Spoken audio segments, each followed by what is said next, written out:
बीच में कोई भी जाट का बेटा आपके बीच में आकर के इस बात के लिए आया कि मैं कौम के सुख दर्द के लिए, कौम के हक अधिकार के लिए, कौम के भाईचारे के लिए, कौम के लिए पूरी दुनिया में ऐसा नेटवर्क बना दूं कि जींद के बेटे रहने वाले बेटे को अमेरिका में कोई मदद की जरूरत पड़ जाए, जींद में रहने वाले बेटे को अहमदाबाद में जरूरत पड़ जाए, जींद में रहने वाले बेटे को हैदराबाद में जरूरत पड़ जाए, उस नेटवर्क को हम तैयार कर दें।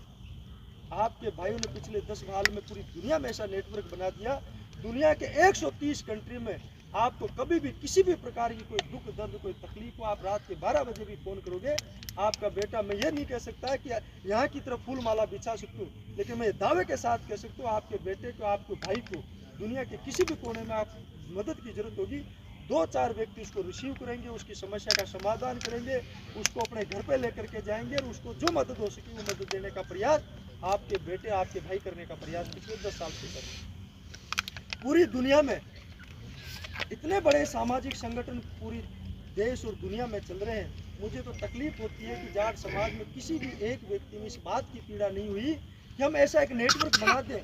मैं 2018 की जिस डॉक्यूमेंट्री फिल्म की बात एक एग्जाम्पल देकर के मेरी बात समाप्त करूंगा।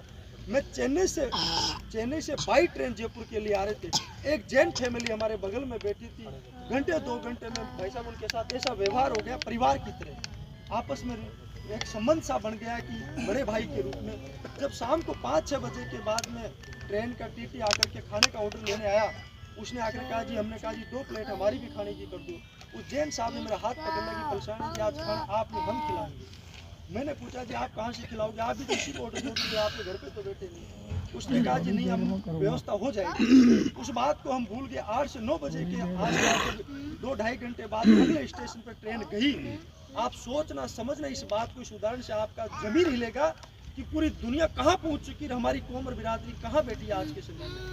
उस व्यक्ति ने पता नहीं ना जाने क्या फ़ोन किया, क्या किया। 2 घंटे बाद में एक बंदा 25 पैकेट लेकर के, बड़ी फैमिली थी वो, भगा ट्रेन की बोगी में आया, आकर के पकड़ा जैन साहब का नाम पुकारा कि भाई साहब ये आपका खाना और ये मेरा पेमेंट है खाने का।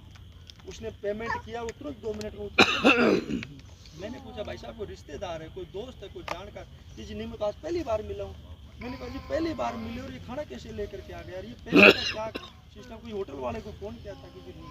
हमने पूरी दुनिया में जैन समाज ने एक सामाजिक ऑर्गेनाइजेशन बना रखा है, एक ऐसा नेटवर्क बना रखा है।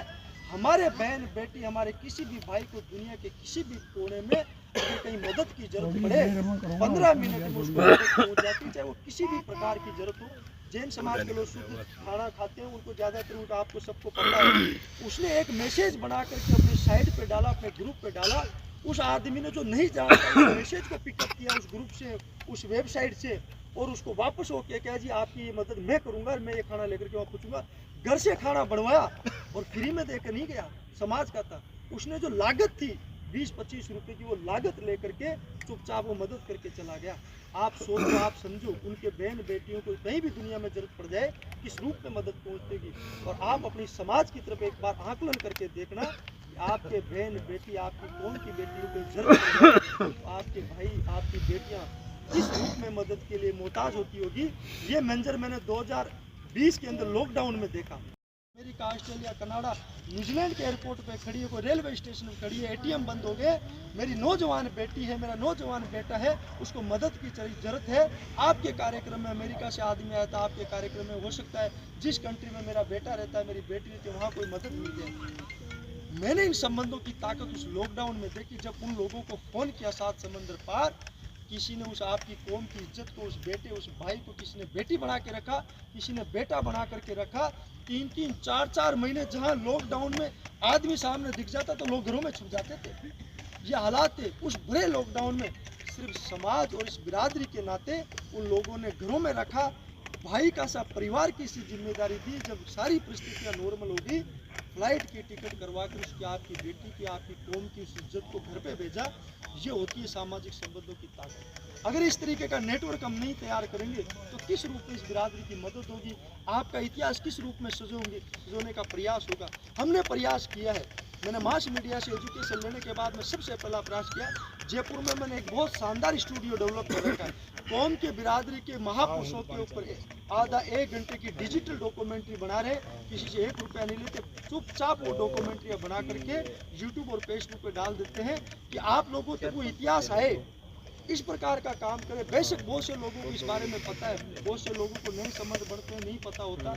मेरी सबसे गुजारिश है, हो सकता है हम अच्छा प्रयास करें, आप सब लोगों के जुड़ने से वो और अच्छा प्रयास हो सकता है, और अच्छा हम आगे बढ़ा सकते हैं। एक एक मिलकर के 11 होते हैं, इसलिए हम कहीं ना कहीं आप लोगों के काम आ जाए, कहीं आप हमारे काम आ जाओ। इन सामाजिक संबंधों की ताकत बहुत बड़ी होती है। हम सब लोगों को उन संबंधों की बुनियाद को मजबूत करने के लिए किसी न किसी रूप में एक दूसरे के मददगार बने, एक दूसरे के सहयोगी बने। जब भी दुनिया के किसी कोने में आप लोगों को याद करते, आप आकर के, चाहे चंडीगढ़ हो, चाहे मेरठ हो, चाहे जयपुर हो, चाहे नई दिल्ली हो, आप आकर के उन कार्यक्रमों की शोभा बढ़ाते हो। हमारे में कोई खुशबू नहीं है कि वो बिरादरी की ताकत की वजह से आप सब लोग वहाँ पहुँचते कि मेरी कौम और बिरादरी का नाम जुड़ा हुआ है। इसलिए आप लोगों ने बुलाया, मान और सम्मान दिया, एक विश्वास पैदा किया कि सामाजिक कार्यक्रमों को भी करने की जरूरत है, सामाजिक संबंधों को भी बढ़ाने की जरूरत है। और इस नई ऊर्जा के साथ में मैं आप सब लोगों का दिल की अनंत गहराई से धन्यवाद देता हूँ। जय हिंद।